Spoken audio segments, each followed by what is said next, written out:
Welcome to Sew Very Easy. My name is Laura. And do you have someone that's attached to a t-shirt and is not willing to give it up even though it is not really wearable anymore? Well, why don't we just make a quick and easy pillow with it so they don't have to part with their t-shirt? So the first thing we need to do is, well, make sure the t-shirt is clean. I'm going to use the back of the t-shirt for the back of the pillow. Cut the t-shirt apart as close to the seams as you can. When it's cut apart, take it to the iron and give it a good press.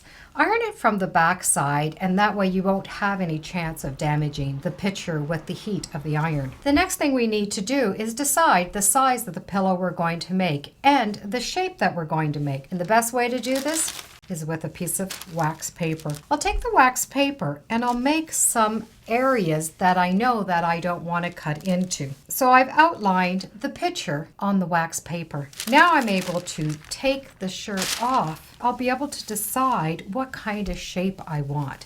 Now you could do any shape at all. You could do a rectangle, you could do a square.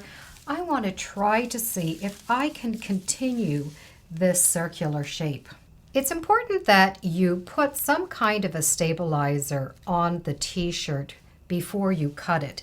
The t-shirt has already been worn, so the fabric will be weak and the fibers might already have little holes in them. So what I would recommend would be a fusible fleece. Now this has a fuse on one side and it has the fleece on the other. Now this one is from Pellon and it has a little bit of a stretch to it.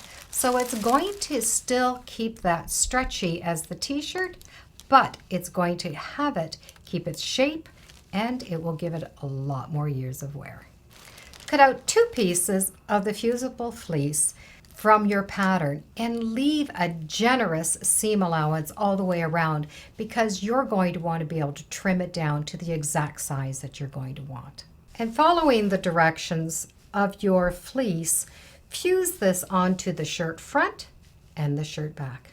Now that the fleece has been fused onto the shirt is going to be a lot stronger for a pillow. And if you happen to have a couple of holes in it, well, you're not going to worry about the stuffing coming out of your pillow. Now you can take your template and cut out the pillow. You're going to do this for the front and you're going to do it for the back. And now you need to sew them together.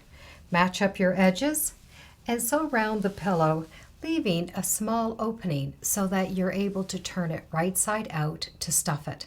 When you decide to get the fill for the pillow, choose a fill that is washable. After all, if they've loved the shirt enough that they've worn it a lot, chances are they're going to use it as a pillow and it will need to be washed. Also get one that doesn't bunch because if you're going to wash it, you don't want all of the fiber to go in one corner. After you've spent the time to do it, let's keep it nice. By using that fusible fleece, it's going to make the pillow last longer. After all, the t-shirt has already been worn, so the fabric itself has been used.